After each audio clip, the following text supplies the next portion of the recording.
हम्म। एक आप अपना नाम बताइए।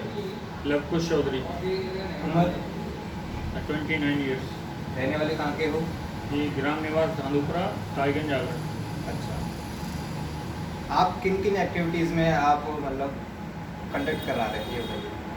हम काफ़ी एक्टिविटीज़ कर रहे हैं, जैसे अभी लॉकडाउन के चलते हमने लोगों की काफ़ी मदद की है, और पहले से ही हम सामाजिक स्तर पर लोगों की मदद करते रहते हैं।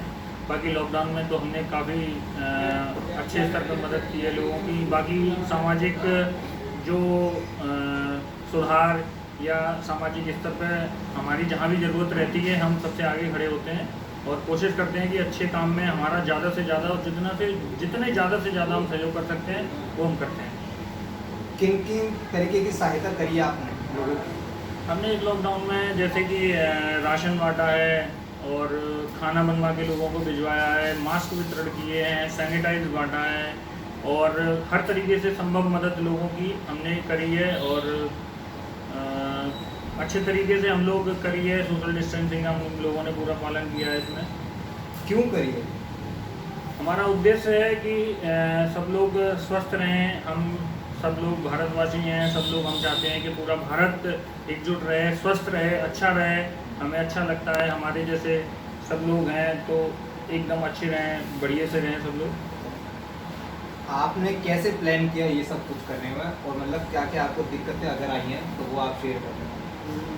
जी, हमने प्लान जिस दिन माननीय प्रधानमंत्री जी द्वारा लॉकडाउन की घोषणा हुई तभी से हमने थोड़ा सा विचार बनाया था कि अगर ये लॉकडाउन आगे बढ़ता है तो जो मजदूर वर्ग का लोग है वो इस समय पे बड़ी परेशानी में आ जाएगा, क्योंकि वो लोग बेचारे सुबह से शाम तक मेहनत करके शाम को जो पैसा लेते हैं उस पैसे से अपना भरण पोषण करते हैं। तो थोड़ा सा दिमाग में आया कि इस तरीके की परेशानी लोगों में आएंगी, तो उसी दिन से हमने अपनी रूपरेखा बनाना चालू कर दी, और जिसे जैसी मदद की ज़रूरत रही और जहाँ तक हम पहुँच सकते थे हमने उन लोगों की पूरी मदद करी। दिनचर्या बताइए, क्या करते थे?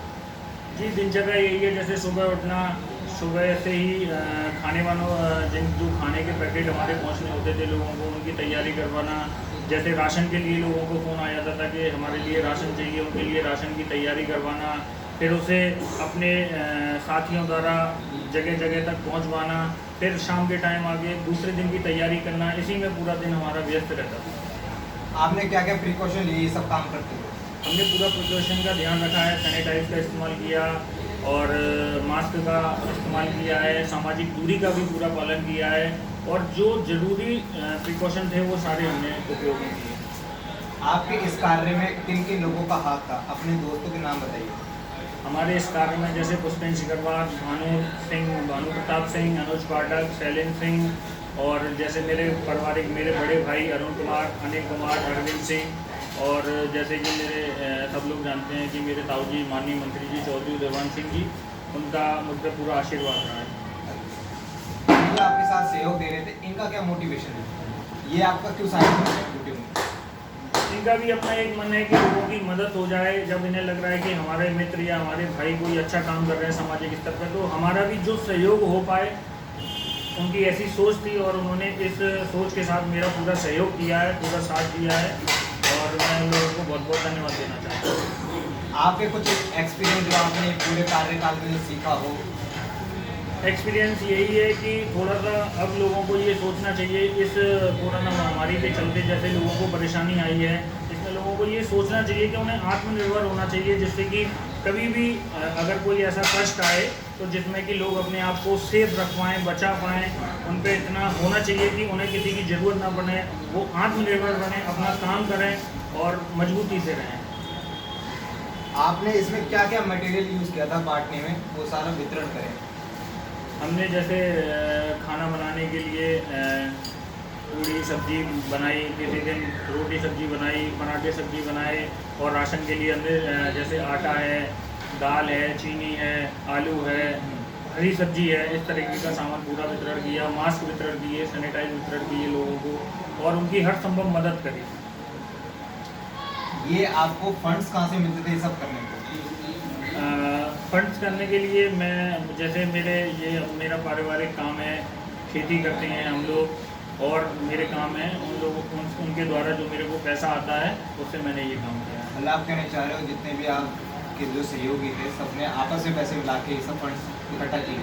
हाँ, सहयोगियों ने भी जितना मेरे जो मित्र मंडली है उनके द्वारा जो सहयोग हो सकता था उन्होंने भी सहयोग किया। और बाकी का ये मेरी जो किसान हैं, हम लोग खेती वेती करते हैं, पशुपालन का भी काम है अपना, तो उससे जो अर्निंग हुई उसके द्वारा मैंने। आपके पीछे कोई नहीं है फंड्स प्रोवाइड करने वाला? नहीं, मेरी मित्र मंडली है, मेरे सहयोगी हैं बस। मित्र मंडली आपकी। आपका ऑब्जेक्टिव क्या था इस ऑर्गेनाइजेशन का? ऑब्जेक्टिव यही है मेरा कि बस लोगों की मदद होती रहे। मेरा उद्देश्य है कि कोई परेशान ना रहे। मैं अपने पूरे भारत को स्वस्थ और खुश देखना चाहता हूँ। आपके पिछले कोई कार्यकाल में आपने कोई काम किया हो? काफ़ी दिनों से, जब से हम लोग समझदार हुए हैं और तभी से हम लोग सामाजिक स्तर में भाग लेना चालू कर दिया है हमने। और हमारी ये नियत रहती है कि हम अच्छे सामाजिक स्तर पर जो अच्छा कार्य हो उसमें जो हमारा योगदान हो सके वो हम पहले से ही करते आ रहे हैं। आपके आगे कोई फ्यूचर प्लान्स है? फ्यूचर प्लान यही है कि हम लोग बस अपना ये ध्येय है कि सब लोग स्वस्थ रहें, हम सबको जितनी हो सके मदद कर सकें। और सभी लोगों से ये निवेदन भी है कि जो जिस लायक हो लोगों की मदद करें। और कोशिश ये कर रहे हैं इस टाइम कि सब लोग आत्मनिर्भर बने, अपना काम करें और अपनी मजबूती करें। अच्छा, एक क्वेश्चन है कि आजकल जो मजदूर हैं, लेबर हैं, वो आज पलायन कर रहे हैं शहर से गांव की तरफ। अब वो गांव में भी कोई रोज़गार नहीं है, अब वो दोबारा पलायन करने की सोच रहे हैं और कुछ कर भी रहे हैं शहर की तरफ। तो आप ये बताइए, आपको क्या लगता है कि इसके पीछे कारण क्या है? इसके पीछे कारण यही है, ये तो सत्यता ही है कि जो लोग मजदूर वर्ग का आदमी था वो थोड़ा सा परेशान तो है ही है, ये सत्यता है। बाकी ये है कि सरकार द्वारा उनके लिए काफ़ी योजनाएं चलाई जा रही हैं। जैसे मनरेगा एक योजना चलाई जा रही है देहात के अंदर, जहाँ 70 से 80% लोगों को उसमें काम मिल रहा है। और बाकी का ये है कि जैसे जो महिलाएं हैंडीक्राफ्ट का काम जानती हैं वो अपने घर में हैंडीक्राफ्ट बना के, और जैसे सरकार द्वारा कुछ NGO निर्धारित किए हैं उन तक पहुँचाएँ, या सरकार के द्वारा कुछ लोग जो नियुक्त किए गए हैं उन तक वो सामान पहुँचाएँ, जिससे कि उनकी अर्निंग स्टार्ट हो जाए। धीमे धीमे करके सारी चीज़ें सही होने लग जाएंगी। आपके मन में कोई विचार है जिससे गांव वाले लोगों को शहर जाने से रोका जा सके, उनको कोई कार्य दे सके, जॉब प्रोवाइड कर सकें, जिससे उनको वहाँ जाने की ज़रूरत ना पड़े, गांव में ही कोई उनको जॉब मिल जाए? ऐसा कोई आपका विचार है? कोई ऐसा सहायता कर सकते हैं? जी, कोई आइडिया हो? काफ़ी योजना वैसे चलाई जा रही है और ये हैंडीक्राफ्ट का काम भी काफ़ी अच्छा है। मनरेगा योजना है ही है, और भी सरकार की काफ़ी योजनाएं हैं और बाकी बनाई जा रही हैं। आजकल जो पीएम मोदी ने आत्मनिर्भर की बात करी थी कि अपना देशी माल अपनाएं, अगर वो अपनाएं तो वो जरूर उनको एक जॉब वाला काम सिनेरियो हो सकता है। अच्छा, आजकल देखा जा रहा है आगरा में लोग सोशल डिस्टेंसिंग, वियरिंग मास्क और सैनिटाइजर, इन सब चीज़ों को ज़्यादा तवज्जो नहीं दे रहे। तो आपको क्या लगता है इसके पीछे क्या कारण है? मुझे लग रहा है कि इसके पीछे यही कारण है कि लोग इस बीमारी को थोड़ा सा हल्के में लेने लग गए हैं। क्योंकि जैसे हमारे यहाँ की जो इम्यूनिटी पावर है वो रेशो, मतलब इम्यूनिटी पावर लोगों की अच्छी है तो डेथ रेशो बहुत कम है, इसलिए लोग इस बीमारी को थोड़ा सा हल्के में लेने लग गए हैं। लेकिन मैं सभी लोगों से निवेदन करना चाहता हूँ कि इस बीमारी को हल्के में न लेके और पूरी सतर्कता से और सावधानी से लड़ें, जिससे कि ये बीमारी आगे जाके ख़त्म हो और कोरोना हारेगा, भारत जीते।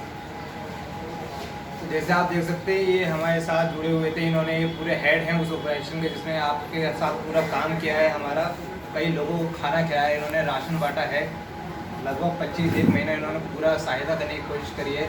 अगर इनकी बातों पर गौर किया जाए तो इनका भी यही कहना है कि सोशल डिस्टेंसिंग और ये मास्क पहने ज़रूर और अपना सेफ्टी रखें। धन्यवाद।